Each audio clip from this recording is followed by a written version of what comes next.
Bienvenidos a nuestra clase de química. En esta oportunidad vamos a hablar acerca de un laboratorio químico. ¿Qué es un laboratorio químico? Es en donde se estudia la mezcla de sustancias o elementos. En un laboratorio químico nosotros a través del método científico comprobamos lo que nosotros hablamos en la teoría, ¿no? Y para ello pues se utiliza una gran variedad de instrumentos que son los materiales de laboratorio. ¿Sí? Entonces, para ello vamos a clasificarlos a los materiales, como observamos aquí. Tenemos el vaso de precipitación que hay de diferentes tamaños o diferentes, para medir diferentes cantidades. Tenemos el vaso decantador con todas sus partes. Aquí tenemos, por ejemplo, a los tubos de ensayo con la gradilla. Tenemos aquí también una estufa que se utiliza en el laboratorio también para guardar ciertas sustancias, ¿no? Tenemos aquí un equipo armado ya, como por ejemplo está el matraz, tenemos la rejilla, tenemos el trípode y obviamente el mechero, ¿sí? Entonces la rejilla me ayuda a que el calor no pase directamente al matraz, ¿sí? Entonces el mechero de Bunsen yo lo utilizo con lo que es gas y en cambio tenemos otro tipo de mechero que es la lámpara de alcohol, que obviamente se lo utiliza con alcohol, ¿no? Aquí tenemos otros materiales como son la pipeta, el termómetro, y tenemos un agitador, un condensador, etcétera, ¿sí? Entonces son materiales de laboratorio que obviamente dependiendo de la práctica, de lo que yo voy a hacer, pues necesito algunos materiales, ¿sí? Por ejemplo, materiales de vidrio, como observamos aquí, unos son graduados y otros no.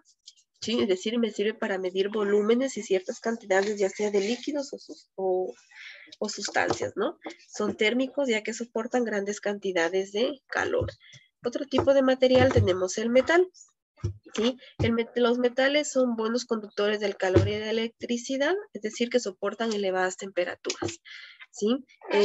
Aquí, por ser de este material, pues prácticamente podemos nosotros ubicarlos directamente al calor, ¿sí? O también a algún otro tipo de material como son las estufas u otro material, ¿no? Luego tenemos el material de porcelana. Aquí como observamos, estos materiales son muy delicados y frágiles. Hay que tener mucho cuidado al utilizarlos. En este tipo de material, pues nosotros podemos machacar, como conocemos, o triturar algunas sustancias. Soportan ciertas temperaturas y obviamente lo podemos poner directamente al fuego o al horno, como dependiendo lo que vayamos a hacer, ¿no? Luego tenemos materiales de plástico. En algunos laboratorios estos materiales son utilizados como desechables, es decir, yo lo puedo utilizar y desechar, ¿no? Pero en otros lo podemos nuevamente reutilizar. Aquí, como son por el material que ellos poseen, pues nosotros podemos picar cualquier cantidad, cualquier líquido o cualquier ácido, que no pasa nada, ¿sí? Resisten a altas temperaturas también. Luego tenemos materiales de madera. La mayoría de estos materiales me ayudan a mí a almacenar, como es la gradilla que vimos al inicio, que me ayuda en el momento de la práctica, pues a ir ubicando los tubos de ensayo que voy a ocupar. Y también la pinza, como observamos aquí, que me ayuda a sostener algún material que esté caliente o que lo voy a someter a cierta temperatura. Luego tenemos los materiales de goma, como vemos aquí, que me van a ayudar a mí por ejemplo, a formar algún tipo de sustancia, ¿no es cierto? Como los corchos, la manguera o el succionador. ¿Sí? Vamos a ver una diferencia entre lo que son las pipetas y lo que son las brobetas, como ustedes observan aquí, ¿sí? Las pipetas, obviamente, la mayoría son graduadas, es decir, su medida es exacta. Me ayuda a ciertos elementos, ¿no es cierto? De acuerdo a la cantidad que me pide, pues yo ocupo la pipeta, ¿sí?